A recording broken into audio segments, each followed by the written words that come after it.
Selamat pagi semuanya. Pada pertemuan kali ini judul materi pembelajaran kita yaitu zat adiktif. Kemarin kita sudah mempelajari tentang zat aditif. Sekarang kita masuk ke zat adiktif.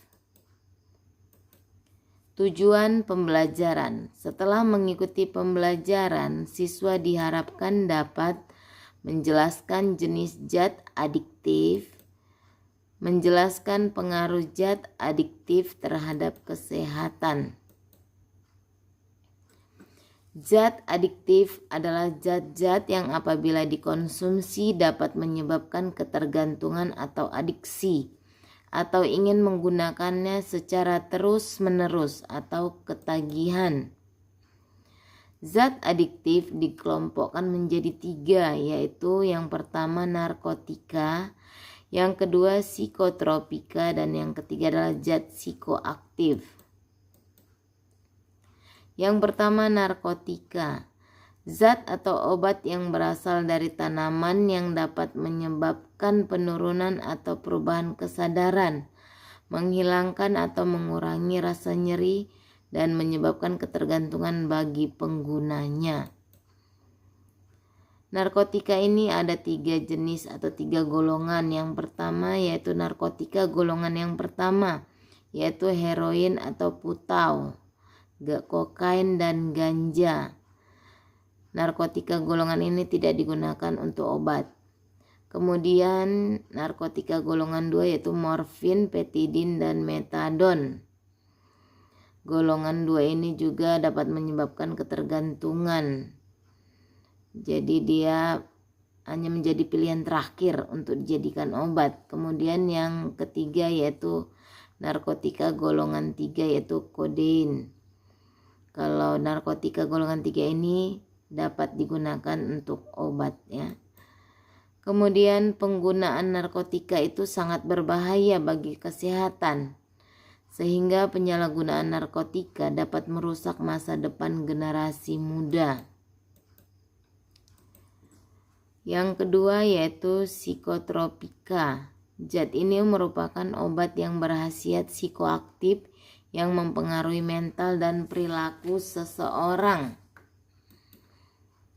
Psikotropika golongan 1 berpotensi sangat kuat menyebabkan ketergantungan dan tidak digunakan sebagai obat. Contohnya ekstasi, LSD, STP, atau DOM.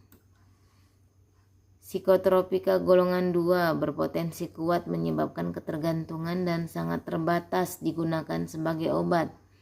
Contohnya amfetamin, metamfetamin, dan Ritalin. Kemudian psikotropika golongan 3 berpotensi sedang menyebabkan ketergantungan dan banyak digunakan sebagai obat. Contohnya pentobarbital. Kemudian yang keempat adalah psikotropika golongan 4 berpotensi ringan dalam menyebabkan ketergantungan dan sangat luas digunakan sebagai obat. Contohnya diazepam, clobazam, barbital, dan nitrazepam. Yang ketiga itu zat psikoaktif lainnya. Beberapa contoh zat psikoaktif selain narkotika dan psikotropika yaitu alkohol, nikotin, dan kafein. Apabila kandungan alkohol dalam darah seseorang tinggi, maka dia akan mengalami penurunan kesadaran karena dalam kondisi mabuk. Nikotin terdapat dalam tembakau yang sering digunakan sebagai bahan pembuatan rokok. Orang yang merokok biasanya lebih aktif, namun rokok dapat menyebabkan kanker. Kafein terdapat dalam kopi dan teh. Umumnya kopi dikonsumsi supaya tidak mengantuk. Hal ini disebabkan karena kafein merupakan stimulus yang mampu meningkatkan kerja otak. Dampak penggunaan zat adiktif bagi kesehatan. Yang pertama, dampak penggunaan narkotika. Penggunaan dalam jangka pendek dapat menghilangkan rasa nyeri, ketegangan berkurang, rasa nyaman, diikuti perasaan seperti mimpi dan mengantuk. Sedangkan penggunaan dalam jangka panjang dapat menyebabkan ketergantungan, meninggal karena overdosis, menyebabkan sembelit atau susah buang air besar, gangguan siklus menstruasi, dan bisa menyebabkan impotensi. Yang kedua yaitu dampak penggunaan psikotropika. Penggunaan dalam jangka pendek dapat menyebabkan terjaga atau tidak tidur, rasa riang, perasaan melambung, rasa nyaman, dan meningkatkan keakraban.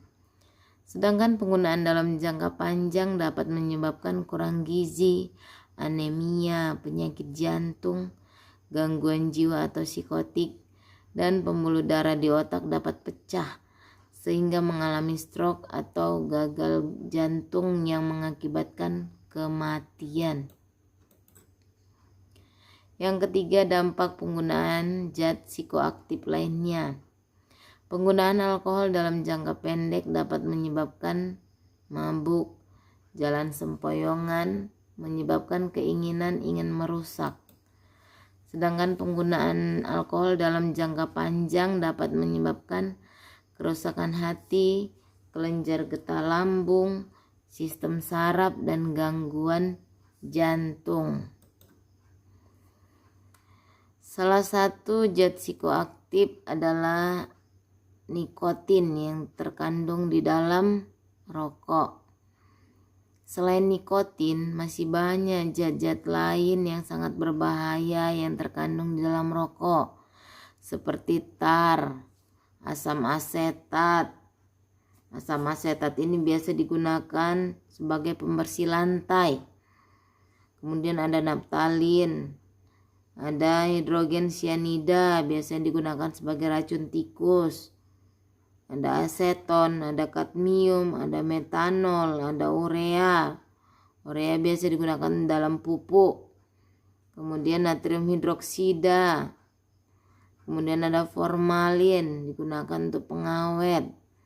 Ada geranol, ada toluen, ada hidrasin, dan ada karbon monoksida. Jadi banyak sekali zat-zat yang berbahaya dalam rokok ya. Jadi ibu sarankan bagi siswa-siswi ibu semuanya, tolong dihindari yang merokok. Kalau sudah merokok tolong dikurangi secara perlahan supaya dapat berhenti ya merokoknya. Karena itu tidak baik untuk kesehatan. Kemudian upaya pencegahan diri dari bahaya narkoba. Yang pertama, mengenal dan menilai diri sendiri. Ya, kita harus mengenal diri sendiri, apa kelemahan dan kelebihan dari diri kita. Kemudian meningkatkan harga diri. Ketiga, meningkatkan rasa percaya diri. Yang keempat, terampil mengatasi masalah dan mengambil keputusan. Yang kelima, memilih pergaulan yang baik dan terampil menolak tawaran narkoba. Yang keenam, terampil sebagai agen pencegahan penyalahgunaan narkoba.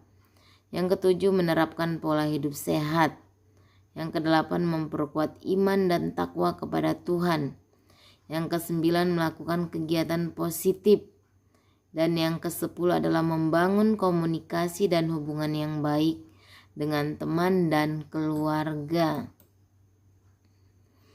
Ya, jadi dari penjelasan ibu tadi tentang zat adiktif ya, zat-zat yang berbahaya bagi tubuh kita dan akan ketergantungan jika menggunakannya. Jadi ibu sarankan supaya kita semuanya menjauhi yang namanya narkotika, psikotropika maupun zat psikoaktif lainnya yang berbahaya bagi tubuh ya.